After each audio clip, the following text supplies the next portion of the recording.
Sam radio IGP Dampare ne to aye hyehyehye ni nyina ne se eye na Yaa Brefo ye adwuma wo nua FM aka se constituencies ni bia ye mo bo aba ne me hu mu pomasi ble ye hu se asomasi ana se obenten e na enya aba no nti ono na ye member of parliament ohonom no me amfa blame ni nyina emma eye Jen Mensa oye isi panyi nemom ye mfa ma IGP Dampare sanse ono ena wanye na dwuma yie ono no waye ne niema basa na samre no person ani da ho esan so pese yewra mahama mane toa na IGP adwuma ne so nto person ani da ho na yesi wo yesi no yesi so boboa emfa da samre de wose nyina ye kye ne tum senke ono no na Yaa Brefo anko a kye IGP Dampare ya tum da kanya ne so nam wiase home mframa rough na ha Greater One TV, make sure say no abaso na me subscriber team ne so amame.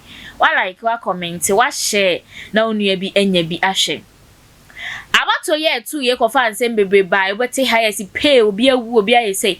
Enra de ya have no southwest ye mankran so honom no district ne ye mankran so ho enomu NDC for hold the press release na omu press conference omu chese omu da yewra mahama ase papa yesan se honom no ebra ye bobo aba no na yenya mubonye ye no menteme hwase ne ye bi si metu kasa ma abema bi a won early 20s eto anana no won se edu agya ne ba ketekete wo hon ma onyanya 5 months crown ne ere owuwu ya ye bi na no ebra his excellency John Dramani Mahama eswe ina oka say IGP enhwehwe sankrofo na omawu enam abato ne so na omawu enam abato so no mprepra ni nyina onhwehwem akomadan de ni nyina onhwehwe ni nyina mu na onfa bia ento ba bia edesan say ba bia de ni da no so wanfa nto ho a efrito enti wonhwe no mfa nto ni nyina mu na ebesi nenzo yiri se constituencies ni bi ho a isi enya ndikraba ne no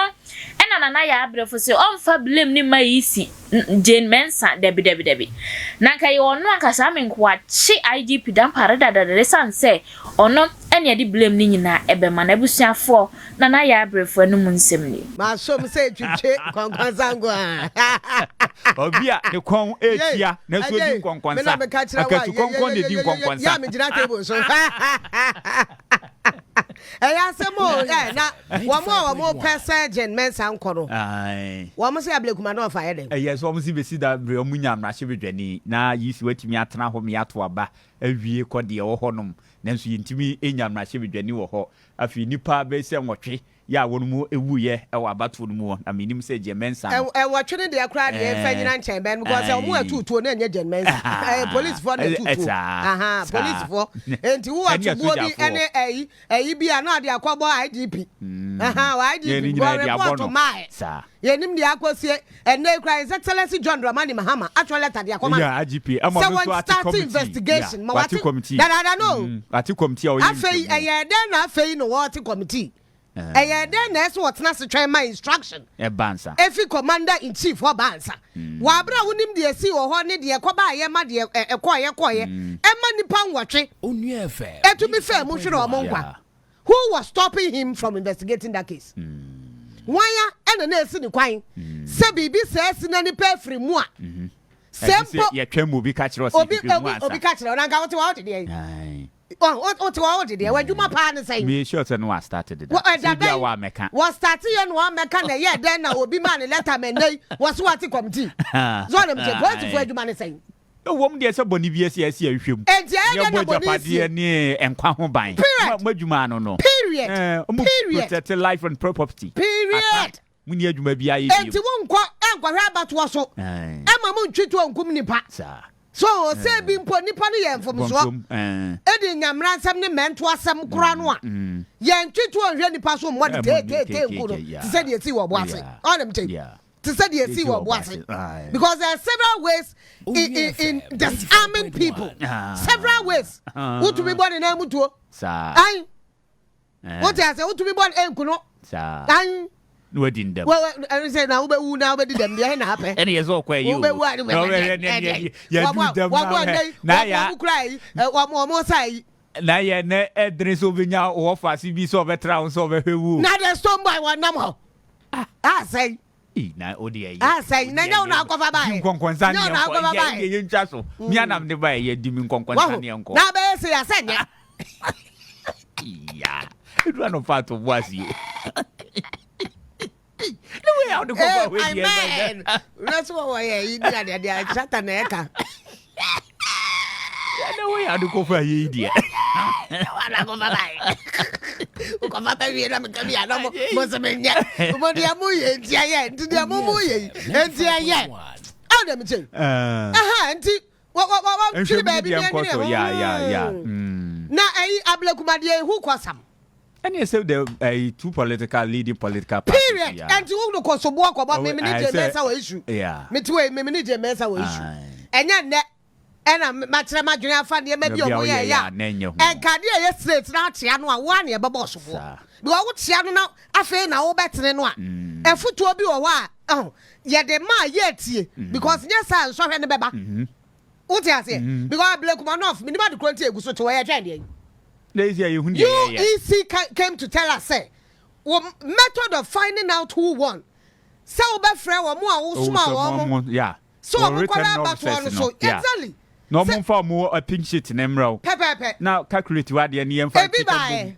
wo mo e bae ba kokura se mo share FM 95.1 ba ko na be ka yo ye na tuo na ko ho wo se mo share no ba ko mo ka kire se ma me no wo so wo di bulldozer kwa bra because osoro in fact main returning officer name Oga himself was what baby wabre so baby na muntimi nya dia was what baby what the mai nyina amamu ba ko e ba ye so no so be kire se we who sport ballot mo de ekura mo ba ko na wo so ono wo kai pa won kai sports ballot to one of this dia kan na ye correct one of this so entin kan pepe mo by this time won twe ho man so wa nipa no no hwe abato no so ma ba ko so sport ballot no ko oni mo hwe anya abato no akoto no foforo yensan akoto no three police stations nya abato foforo na three no na kan dey bi because we ballot papers no a we betum dey dance pink sheet na wo no political party ba ko wa mu ni mo ho wa mu ana kwase no wa mu gbawra ho se bibi kwase se be nya evidence bia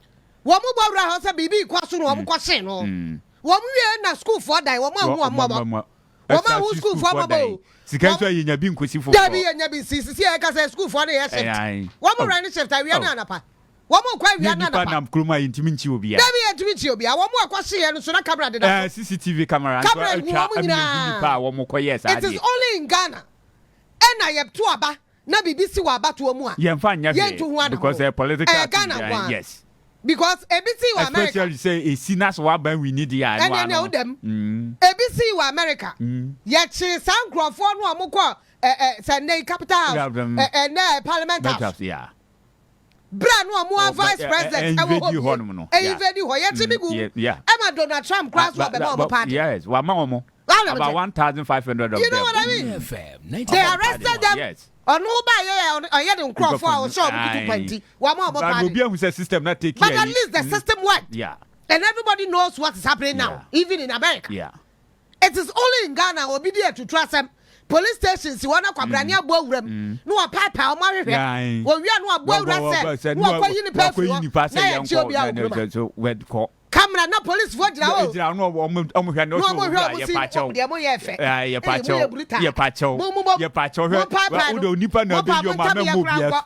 Mo so ya nka ho. Police for to mo fa nkwa. Yo de. Wo do nkofo na apom afo mo ko na mo bia su. Na mo bia su. Ya kura buka da ye pe.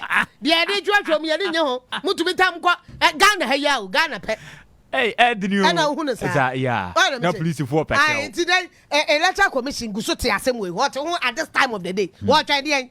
Because you actually don't have anything. 95.1. Bibia the bejina. Yeah, the bejina to be a bit. You don't have. Yeah. So what are you waiting for?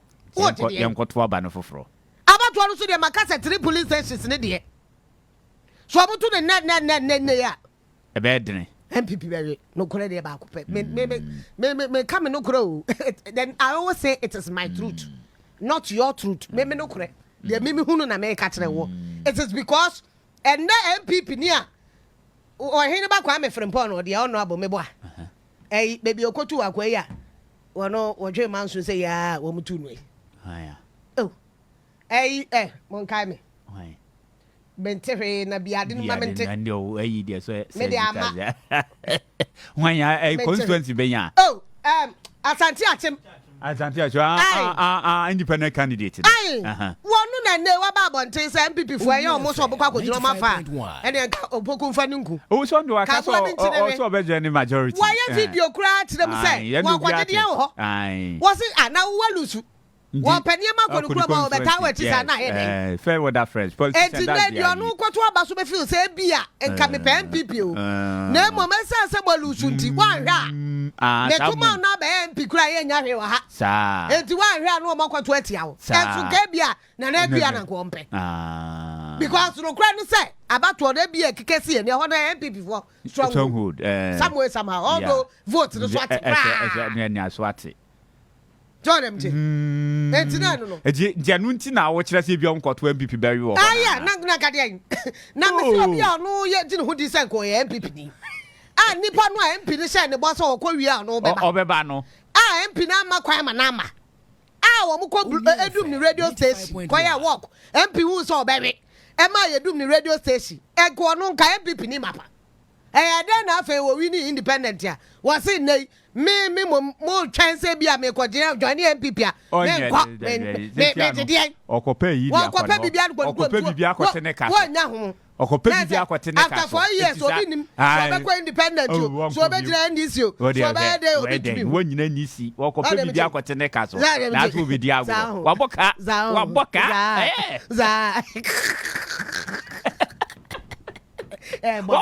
Baba na mindi mi kwankwanza.